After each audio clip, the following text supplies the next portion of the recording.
Alhamdulillahi Rabbil Alameen Wassalatu wassalamu ala Sayyidil Anbiya'i wal Mursaleen wa ala alihi tayyibin wa ashabihi tahirin wal mu'minina wal muslimina kullihim ajma'in amma ba'd qala Allahu subhanahu wa ta'ala ala bi dhikrillahi tatma'innul qulub sadaqallahul mawlanul azim. قال نبينا صلى الله عليه وسلم مثل الذي يذكر ربه والذي لا يذكر ربه مثل الحي والميت أو كما قال عليه الصلاة والسلام. எல்லா புகழும் ஏக வல்லவனாகிய அல்லாஹ் ஒருவனுக்கே, அளவிலா கருணையும் கிருபையும் until எம்பெருமானார் முஹம்மது ரசூலுல்லாஹி ஸல்லல்லாஹு அலைஹி வஸல்லம் அன்னவர்கள் மீதும் அன்னாரின் வழியை அடிவற்றி நடந்த உத்தம சத்திய சஹாபாக்கள், தாபியீன்கள், தபு தாபியீன்கள், சுஹதாக்கள், சாலிஹீன்கள், நல்லவர்கள், நாதாக்கள், இவ்வுலகத்தில் உண்டான முஃமினான முஸ்லிமான நம் அனைவர் மீதும் அல்லாஹுவின் அருள் என்றென்றும் நின்று நிலவட்டுமாக. ஜாமியா மிஸ்பாஹுல் ஹுதா அரபிக் கலாசாலையில் தொடர்ந்து நடைபெற்று வரும் திக்ர் மஜ்லிஸுகளின் அவைகளை நமக்கு ஒருங்கமைத்து தந்து கொண்டிருக்கக்கூடிய நமது ஜாமியாவின் முதல்வர் ஹதரத் கிபிலா அவர்களே, இக்கல்லூரியினுடைய நிர்வாக பிரமுகர்களே, ஜமாத்தார்களே, திரளாய் சமூகம் தந்திருக்கின்ற தாய்மார்களே, மாணவ சகோதரர்களே, உங்கள் அத்தனை பேருக்கும் என் சலாத்தை தெரிவித்துக் கொள்கிறேன். அஸ்ஸலாமு அலைக்கும் வரஹ்மத்துல்லாஹி வபரகாத்துஹு.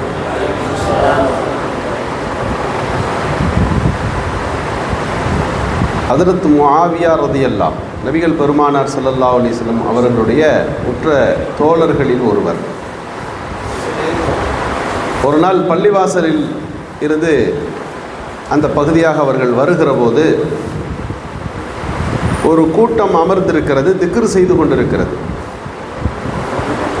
அவர்களை பார்த்த உடனே ஹதரத் முஆவியா ரலியல்லாஹு அவர்கள் கேட்கிறார்கள், மா அஜ்லஸக்கும், இந்த மஜ்லிஸிலே உங்களை அமரச் செய்திருப்பது எது என்று கேட்கிறார்கள்.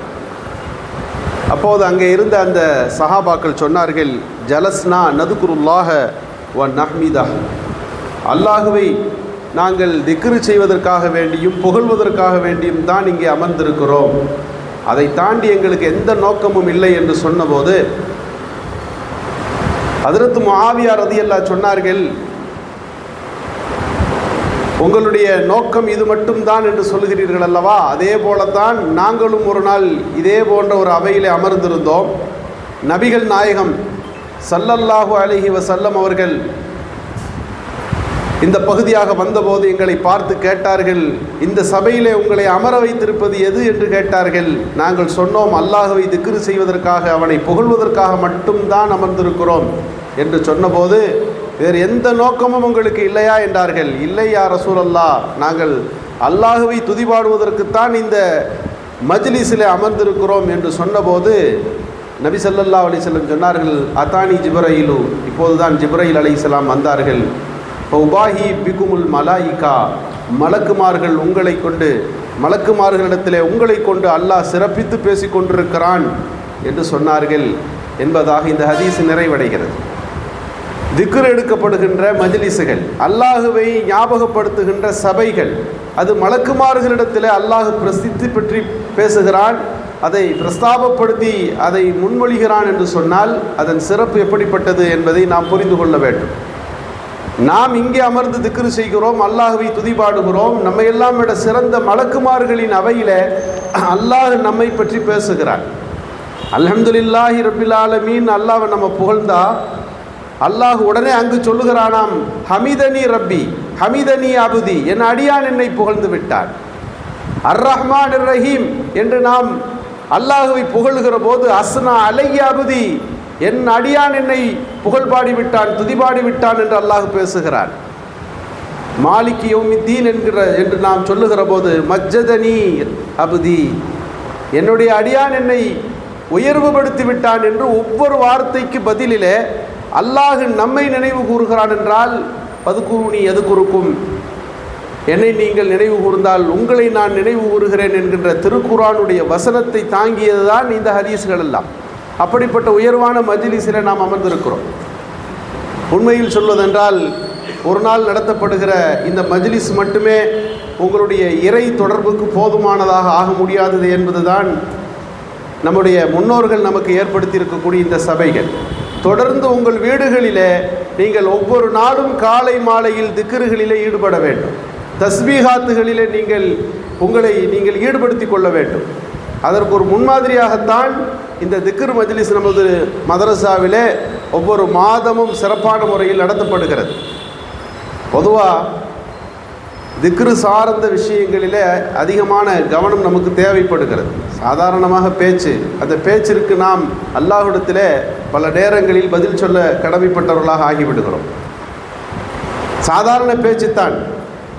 ஹஜ்ரத் இப்ராஹிம் அதுஹம் ரஹ்மத்துல்லாஹி அலைஹி வருகிறார்கள். ஒரு சபையில் ஒருவர் பேசிக்கொண்டே இருந்தார். அவர் பக்கத்தில் போன இப்ராஹிம் அதுஹம் ரஹ்மத்துல்லாஹி அலைஹி கேட்டார்கள், இவ்வளவு நேரம் நீங்கள் உரையாற்றினீர்களே, பேசிக்கொண்டிருந்தீர்களே, இந்த பேச்சில் உங்களுக்கு நன்மை கிடைக்கும் என்று நீங்கள் யோசிக்கிறீர்களா என்று கேட்டார்கள். அவர் சொன்னார், நான் பேசின பேச்சுக்கு அவ்வளவு என்ன நன்மை கிடைக்க போகிறது, நான் நன்மை கிடைக்கிற மாதிரி எல்லாம் பேசலை, ஏதோ பேசிக்கொண்டிருந்தேன், உலகம் சார்ந்து என் பேச்சு இருந்தது என்றார். இப்ராஹிம் அதுஹம் ரஹ்மத்துல்லாஹி அலைஹி அடுத்து கேட்டார்கள், உன்னுடைய பேச்சு நரகத்தை விட்டு உன்னை காப்பாற்றுவதற்கு ஏதாவது உதவி செய்யுமா என்று கேட்டார்கள்.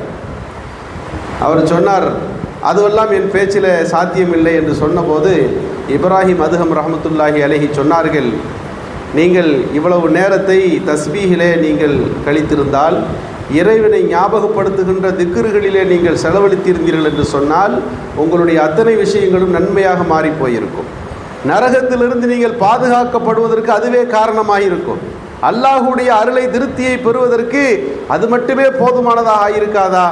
ஏன் உங்கள் நேரத்தை வீணான பேச்சிலே செலவழிக்கிறீர்கள் என்று கேட்டார்கள். உண்மையில் இன்றைக்கு அல்லாஹுடைய இறை துதிகளில் நாம் நம்முடைய நேரங்களை செலவழிக்கின்ற போது அல்லாஹ் நமக்கு அருளை வழங்குகிறான், மன்னிப்பை தருகிறான், நெருக்கடிகளை நீக்குகிறான், குடும்பங்களிலே விசாலத்தை ஏற்படுத்துகிறான். எத்தனையோ பல சிறப்பம்சங்களை கொண்ட திக்ரு ஒவ்வொரு மூமினுடைய வாழ்க்கையின் எல்லா நேரத்திலும் இருக்க வேண்டும். பொதுவாக தூங்கி எழுகிறோம், எழுந்த உடனே அல்ஹம்துலில்லாஹி அல்லதி அஹ்யானா பஅதமா அமாதனா வ இலைஹின் நுஷூர் என்று ஓதுகிறோம். தூங்கி எழுகிற ஒரு மூமினுடைய வாழ்க்கையில் அல்லாஹுடைய திக்ரு வந்து விடுகிறது. உறங்க போகிறான், உறங்கி எழுது அந்த மனிதன் விழிக்கிற போது என்ன துவா, உறங்க போகிற போது என்ன துவா, யோசித்து பாருங்கள். தூங்க போகிற போது ஒரு துவாவை ஓதுகிறோம், தூங்கி எழுந்தவுடன் ஒரு துவாவை ஓதுகிறோம். அந்த இரண்டுக்கும் மத்தியில் இருக்கக்கூடிய இந்த நாட்கள் நேரங்கள் இருக்கிறதே, அது அத்தனையும் இறை துதியில் இருக்க வேண்டும். ஒரு ஆச்சரியத்தை பார்த்தால் ஒரு முஸ்லீமுடைய வாழ்க்கையில் மாஷா அல்லாஹ் என்று சொல்வார், அல்லாஹ் அங்கும் வருகிறார். ஒரு திடுக்கின்ற செய்தியா இன்னாலில்லா என்று சொல்லுவார்.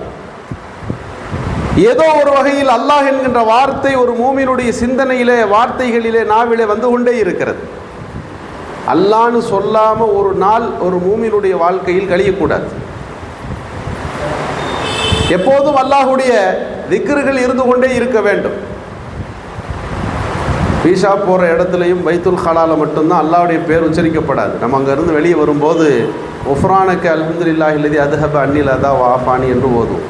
உஃப்ரானக்க என்று சொன்னாலே யாழ்ல என்னை மன்னிப்பாயாக என்று அர்த்தம். நாம் சுய தேவையை கழித்ததற்காக வேண்டி அல்லாஹ்விடத்தில் ஏன் நாம் மன்னிப்பு கேட்க வேண்டும்? அது குற்றம் அல்லவே. நமக்கு இமாம்கள் எழுதி தருவார்கள், அல்லாஹுவை திக்ரு செய்ய முடியாத ஒரு சூழல் அந்த இடத்தில் மட்டும்தான் இருக்கிறது. கொஞ்ச நேரம், சில நிமிடங்கள் அல்லாஹுவை துதிக்காமல் அந்த நேரம் கழிந்து விட்டதே என்பதற்காக வேண்டி அந்த இஸ்திக்ஃபார் என்று சொல்வார்கள். அந்த அளவிற்கு ஒரு மூமினுடைய வாழ்க்கையின் எல்லா கட்டங்களிலும் திக்ருகள் இருக்கிறது.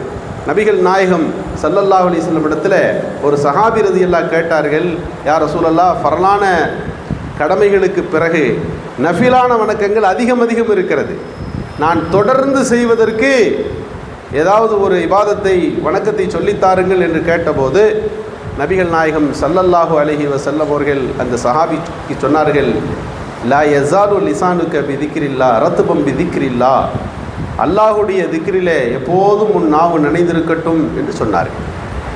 ஒரு மூமினுடைய பண்புகளில் அந்த திக்ர் எப்போதும் இருக்க வேண்டும். கசீர் என்கின்ற வார்த்தை அதிகம் அதிகம் செய்கிற இபாதத் எது என்று சொன்னால் இந்த திக்ருக்கு மட்டும்தான் இந்த கசீர் என்கின்ற வார்த்தை வருகிறது. நீங்கள் அதிகம் அதிகம் அல்லாஹ்வை திக்ரு செய்யுங்கள்.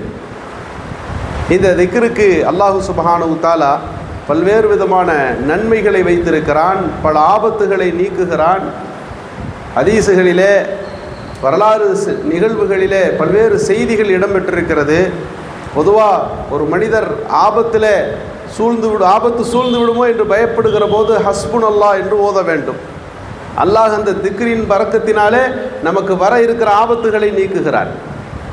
ஆபத்தில் ஒரு மனிதன் அகப்பட்டிருக்கிறான், யா ஹய்யு யா கய்யூம் நஸ்தஈஸ் என்று நாம் ஓதுகின்ற போது யா ஹய்யு யா கய்யூம் என்று ஓதினால் அது எவ்வளவு பெரிய பிரச்சனையில் அந்த மனிதன் அகப்பட்டிருந்தாலும் அந்த சிக்கல்களில் இருந்து அந்த மனிதன் இலகுவாக வெளியேறி விடுகிறான் என்றெல்லாம் திக்ருகளுக்கு பல பலாபலன்கள் சொல்லப்படுவதுண்டு.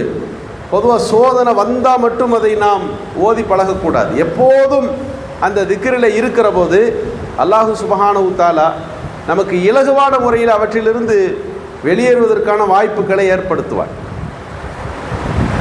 ஹஜ்ரத் உஸ்மான் ரலியல்லாஹு அவருடைய மகன் அப்பான் ரலியல்லாஹு அவர்கள் அறிவிப்பு செய்கிறார்கள்.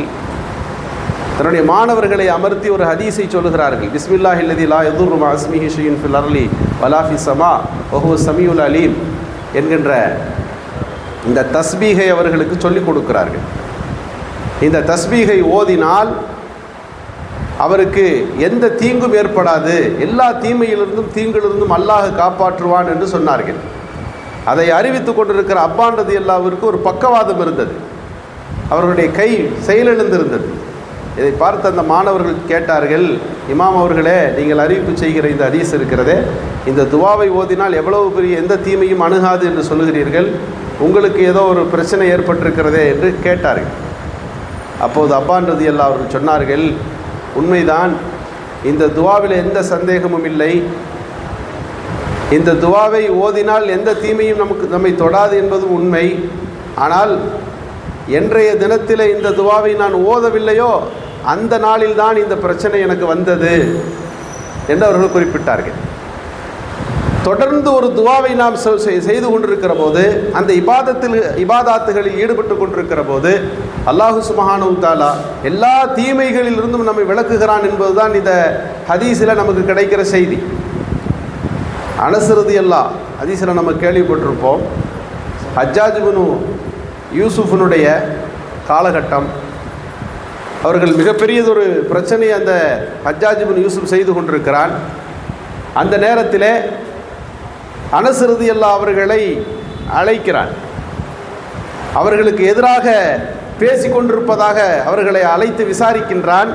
அனஸ் ரலியல்லாஹு அவர்கள் ஹஜ்ஜாஜ் இப்னு யூசுஃபினுடைய அந்த அவையில் நிற்கிறார்கள். ஹஜ்ஜாஜ் கேட்டான், அங்கே கட்டியிருந்த குதிரையை பார்த்து கேட்டான், இது என்ன என்று கேட்டான். அரபு நாட்டுடைய விலை உயர்ந்த குதிரை.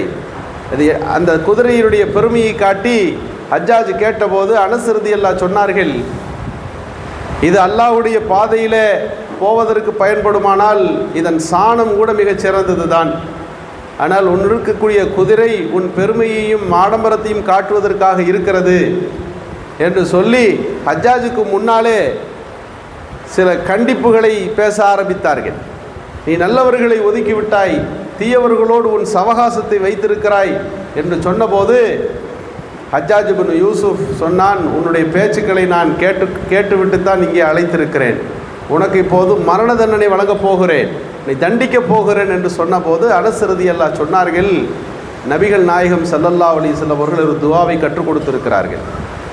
அந்த துவாவை ஓதிவிட்டால் உலகத்தில் இருக்கக்கூடிய எந்த சக்தியும் எதுவும் உன்னை செய்ய முடியாது என்று சொல்லி தந்திருக்கிறார்கள். அந்த துவாவை ஓதிவிட்டுத்தான் உன் சபையில் வந்து இப்போது நான் நிற்கிறேன் என்று ஹஜ்ஜாஜ் இப்னு யூசுஃபை நோக்கி அனஸ் ரலியல்லாஹு சொல்லுகிறார்கள். அந்த அளவிற்கு திடமான நம்பிக்கை நமக்கு அந்த தஸ்பீஹாத்துகள் மீது வர வேண்டும். என்னென்ன நேரத்தில் என்னென்ன துவாக்களை ஓத வேண்டும், என்னென்ன ஆயத்துகளில் என்னென்ன பலன்கள் இருக்கிறது, அந்த வார்த்தைகளெல்லாம் நாம் சொன்னதல்லவே, நுபுவத்தை தாங்கி இருக்கிற நாவுகளிலிருந்து அவைகள் வந்திருக்கிறதல்லவா. அந்த துவாக்களை நாம் சொல்லுகிற போது அல்லாஹு சுப்ஹானஹு தஆலா மிகப்பெரியதொரு பலனை அங்கே ஏற்படுத்தி கொடுத்து விடுகிறான். ஹஜ்ஜாஜ் இப்னு யூசுஃப் இடத்துல அவர்கள் பேசிவிட்டு வருகிறார்கள்.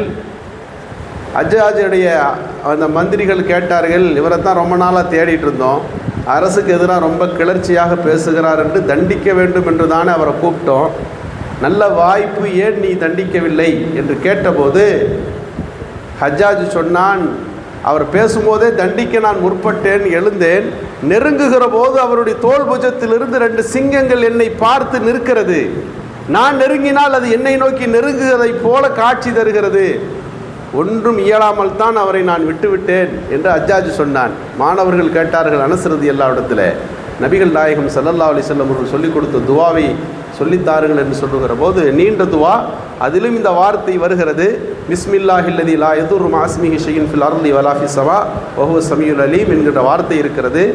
4 தடவை குல் ஹுவல்லாஹ் சூரா, ஒரு தடவை குல் ஹுவல்லாஹ் சூராவை ஓதிவிட்டு அமாமி, இது எனக்கு முன்னால் பாதுகாப்பில் இருக்கிறது, 2ஆம் தடவை குல் ஹுவல்லாஹை ஓதிவிட்டு என்னுடைய பின்புறத்தில் அது பாதுகாப்பாக இருக்கிறது, என் வலதுபுறம் இடதுபுறம் பாதுகாப்பாக இருக்கிறது என்று 4 தடவை இந்த குல் ஹுவல்லாஹ் சூராவை ஓதி பிஸ்மில்லாஹில்லதி லா யதுர்ரு மஅஸ்மிஹி என்கின்ற இந்த துவாவையும் இதில் சேர்த்து சொல்லுகிறார்கள்.